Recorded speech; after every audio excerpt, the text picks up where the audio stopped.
clear, no sunlight burden. A dream, mimbe, niyao yam lale. Min dwe, amesa, pitwa lutong bande.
ဒီနေ့မနက်9:48 မိနစ်အချိန်မှာစိတ်ကျန်းမာရေးစရုံမှာအကျဉ်းသားလူသက်သမားတဦးထွက်ပြေးလွတ်မြောက်သွားပါတယ်။သက်ဆိုင်ရာကအမြန်ဆုံးပြန်လည်ဖမ်းမိဖို့အတွက်ဆောင်ရွက်လျက်ရှိပါတယ်။ထို့ကြောင့်မိဘပြည်သူများတတိရှိရှိနဲ့နေထိုင်သွားကြပါရန်အသိပေးနှိုးဆော်အပ်ပါတယ်။ဖြစ်သွားလို့တောင်းပန်တယ်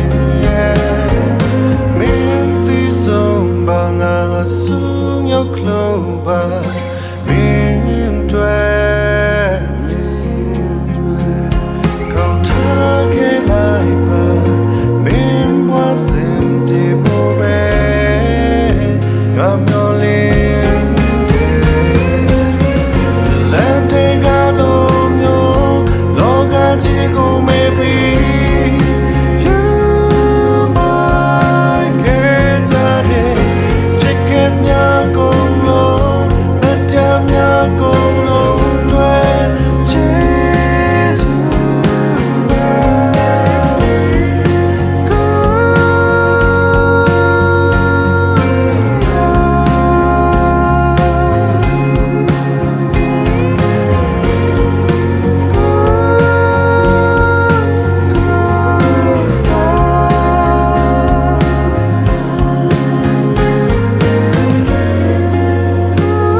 ချစ်တဲ့ကောင်ငါဘယ်လိုလုပ်လဲဆိုစောင့်ကြည့်လိုက်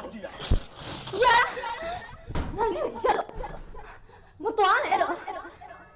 သွားမှာဟာ 断了了， လွတ်တော့ 小三， အကောင်ကတောက်လာရမယ် 断了了， အော်ဒီသွားကြည့်ရမယ်စိတ်လဲနေလဲ